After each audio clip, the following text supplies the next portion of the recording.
இந்த படத்தோட ஃபர்ஸ்ட் பார்ட்டில் வர அந்த ஒரு பஸ் சீனில் வர ஃபைட் சீக்வன்ஸே போடும் இந்த படம் உங்களுக்கு பிடிக்க வைக்கிறதுக்கு. அண்ட் இந்த படத்தை நீங்கள் பார்த்தீங்க அப்படின்னா கண்டிப்பாக இந்த ஹீரோ உங்களுக்கு பிடிப்பாரு. ஸோ அவர் தான் மிஸ்டர் நோபடி. ஸோ இந்த பர்டிகுலர் கேரக்டர் வந்து பார்த்தீங்கன்னா தன்னோட லைஃப்பில் வந்துட்டு ஒரு கவர்மெண்ட் அசஸினாக வந்துட்டு நிறைய விஷயங்கள் பண்ணியிருந்திருப்பாரு. அதுக்கப்புறமா ரிட்டையர்ட் ஆகி ஜாலியாக அவரோட லைஃப் வாழ்ந்துருக்கு. அந்த ஒரு சமயத்தில் திடீர்னு அவர் வீட்டுக்கு திருடர்கள் வர அவரோட இன்ஸ்டிங்ஸ் எல்லாம் திரும்ப வந்து ஸோ என்ன மாதிரி இந்த படம் போச்சு அப்படிங்கிறது அந்த படத்தோட ஃபஸ்ட் பார்ட்டாக இருக்கும். ஸோ அதை தவிர்த்து அந்த செகண்ட் பார்ட் வருதுங்கிறப்ப நான் ரொம்ப எக்ஸலாக வெயிட் பண்ணி இந்த படத்தை வந்து பார்க்க போயிருந்தேன்.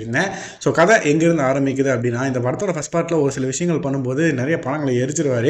ஸோ அதனால் கடனாளி ஆகிறவர் அந்த கடனை திருப்பி அடைக்கிறதுக்காக மறுபடியும் இந்த வேலையில் ஈடுபட வேண்டியதாக இருக்குது. ஸோ இப்படி போயிட்டு இருக்க லைஃப்பில் ஒரு வெக்கேஷன் எடுக்கலாம் சொல்லி தலைவர் வந்து கிளம்புறாரு.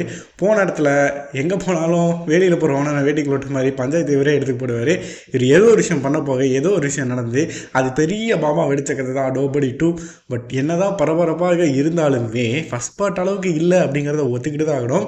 படத்தோட கிளைமேக்ஸில் செம்மையாக ஒரு சம்பவம் பண்ண போகிறாங்கன்ற மாதிரி ஒரு சம்பவத்தை வந்து கொண்டு வச்சாங்க. பட் அந்த சம்பவம் முடியும் போது நமக்கு அந்த அளவுக்கு ஒட்டலை அப்படிங்கிறது உண்மையான ஒரு விஷயம். ஸோ நோபடி 2 நோபடி 1 அளவுக்கு இல்லைங்கிறது நோபடி 1 செட் பண்ண ஸ்டாண்டர்ட் தான் ரீசன்.